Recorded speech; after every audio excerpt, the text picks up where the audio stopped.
let's just do a little wrap up of what we've heard so far, which was amazing.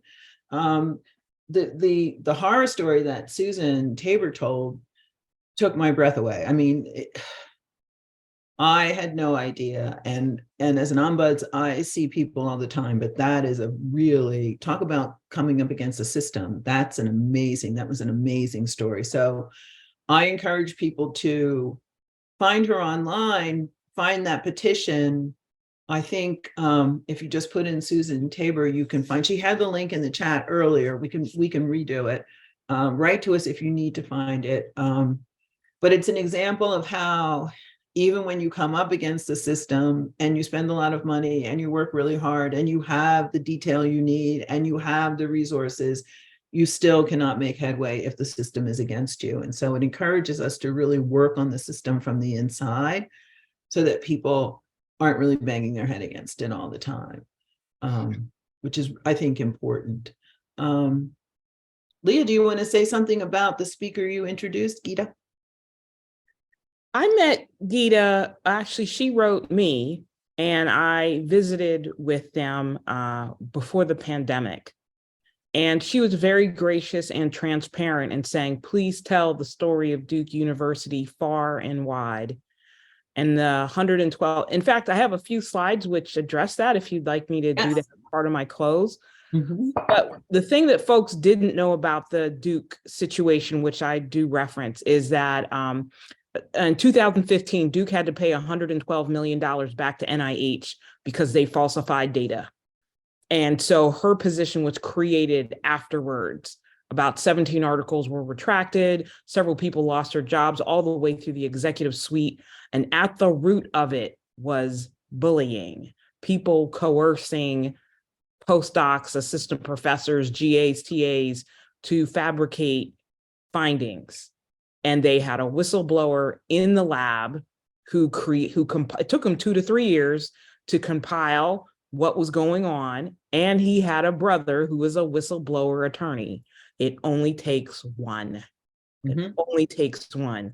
So she gave me carte blanche, tell the story, because she's about protecting the science and being ethical about it. And so I also find her remarks very interesting as far as reset the culture. And I am online here looking for those policies at University of Maryland and the California system where you have to sign a waiver to come on. I think I've actually recommended that in a couple of things, but I know anybody was really doing it. So I think that's great because so often, you get tagged, someone gets tagged at their old institution and then they go to the next institution and they do the same thing because of all these non-disclosure policies. You can't talk about it, all the hushing we have to do when somebody discriminates. And so we just create more of a mess somewhere else. And so I really appreciated what she said about some of the changes that are happening structurally in higher education, and also what was at the root of their problem and what Duke is doing to fix it. In fact, when I went there, I think they had one ombuds for the entire university. And my day there, it was the fall before the pandemic. They had just brought on an ombuds for the medical school only. And they were, I think, bringing on a second. So the ombuds they saw as a critical part of tamping down this kind of psychological and emotional abuse. And I know she's quite diligent about it. So I really appreciated her time. Mm-hmm.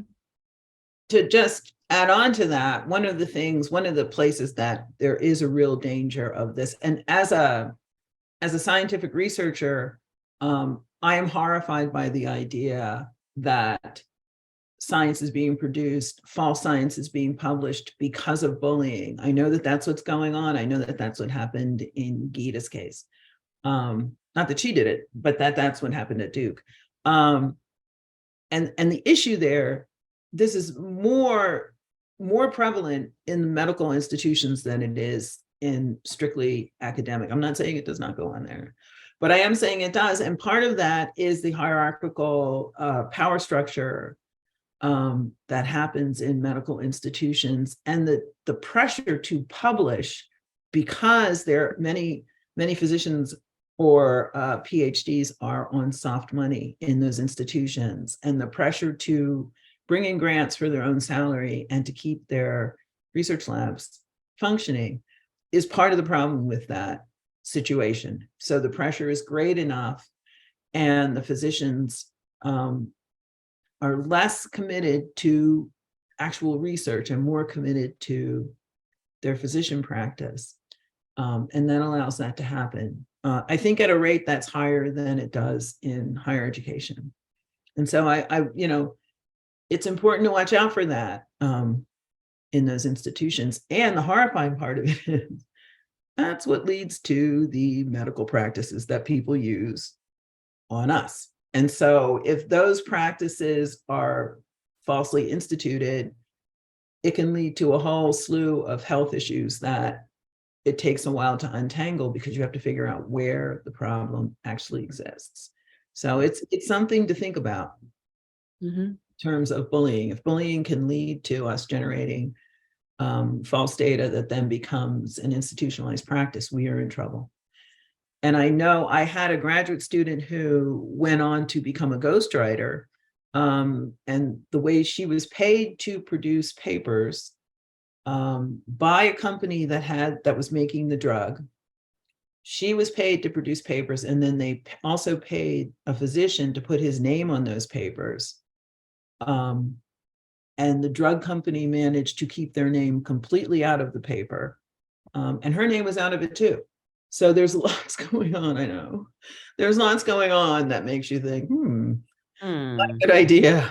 Not a good idea. And once again, money is at the heart of it. Money is at the heart of it. So we've got to find a way to prevent bullying and money from taking over our basic research. That the compromise that exists there is frightening to me. Absolutely. I don't know if anybody wants to, before we move on to the next person. And then we talked a little bit about the ombud's role, which was me, once again, talking too much. But I do encourage people to seek out an ombuds, or to push your institution to have an ombuds, or to push your institution to listen to their ombuds, or to seek an outside. You can have contract ombuds that can come. If your institution doesn't have one, you can request one. If you go to the IOA, if you type in IOA, you get something about insurance first, but then after that, you get the ombuds. If you need a contract ombud, so someone you could bring in to work with you, and then that person is neutral because you're just bringing them in for the instance that you're talking about. I find that a lot of stuff that goes on, and bullying is very interesting, but the other conflicts that I'm seeing are mostly misunderstandings. And so those need to be addressed before it becomes a horrifying situation that no one can deal with.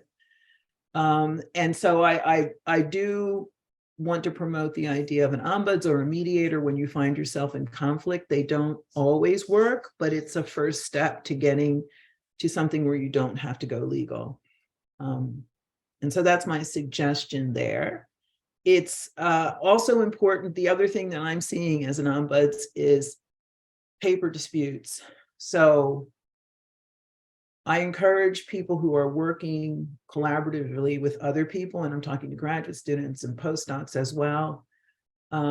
When you start a project, you need to figure out whose name is going to be on the paper, and you might even need to figure out the order, because after the data is collected and the paper is written, people can be eliminated from those papers who actually did the work. And it becomes, it's the PI's word against yours. So keep good records. If you are collecting the data, keep good records. And we heard about that from another speaker. Keep records, keep track of what data you've collected, keep your dates, keep your notebooks up to date, and really keep talking about the authorship before the paper comes out. It's not a guarantee that you will get the authorship you want, but if you could keep the conversation going, you can figure out what's expected of you and what is not. And so you can figure out where that is before it's too late. It becomes a real bone of contention. And like I said, when you go to the research office, they tend to side with the PI, whoever's lab it is. Whatever they say tends to be the way that it goes. And that is unfair, but that is the way our academic situation is set up. So that's another point to take there with papers. Let's see who else we had after that. Oh, we had Carrie, who talked to, and she said what I said, keep records. That was what I took from that. Loraleigh, do you want to sum up some points you took from that particular discussion? Yes. Well, I think I reflected them a lot in the questions that I asked. Federal laws and regulations are important. We know that organizations and universities do respond to them, as is evidenced by sexual harassment laws and civil rights laws, that they do have to have mechanisms in place, and they do have to report, and they do have to respond. So, and Carrie was pretty clear about that. I also appreciated Carrie broadening our thinking about the laws and regulations that could apply and how that could be really useful. I think, as I said, that we need those, but that's not all we should do, because that's at the tail end. That's when people have been hurt. And actually, Gita made reference to that by saying, we want to work forward.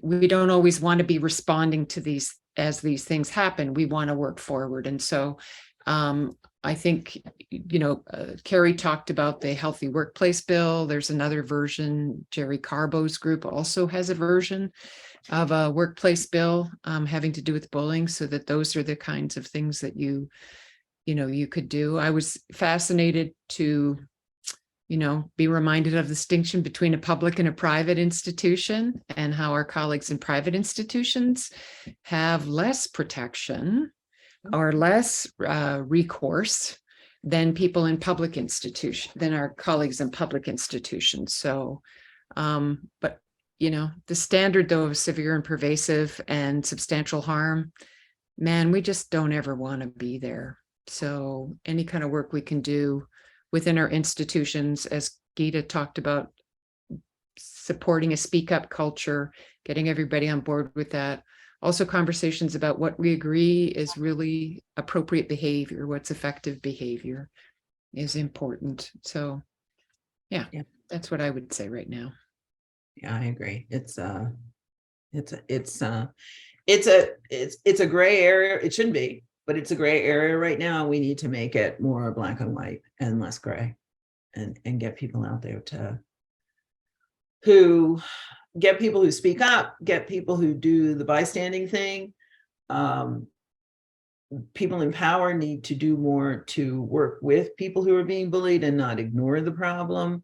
And there are ways to deal with conflict that don't involve walking away from it. And that is, once again, your ombuds.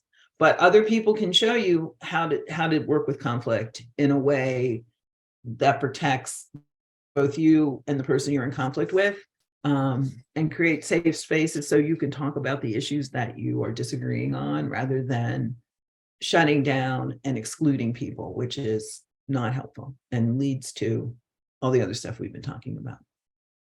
So I recommend that. And then Dora was last. Dora, you're excellent. Really, really, really. I loved your early signs of bullying, because that's really helpful to be able to see when what's going on. It's not quite bullying, but it's leading in that direction. I love those. Those were extremely helpful. And I think we've talked about this before. Those slides are available. So I recommend taking a look at those. And if you identify with any of those stages, then once again, get some help. If you are in a position where you don't want to come to work because of an individual, then I recommend that you start either thinking of a different place to work or talking to your bosses or your middle managers, because it is the work that we do in academia is stressful, and we like it, but you don't want to add another layer of stress on there. And so if you see yourself spiraling into Dora's series of goading, gaslighting, reversing, isolating, and then discrediting, as you spiral down that particular road, stop and get some help and talk to people until you find someone who will listen to you. I think that was very helpful. But Dora, the best thing was that human rights. That's a huge, the table is unbelievable. It's important to know that those, and I think it's important to start that conversation and keep people aware of the fact that bullying does compromise human rights, and that's a place to start. It's not, we're not weak because we feel bullied. It is a right to be able to work without being bullied. And I think that was an important approach to address.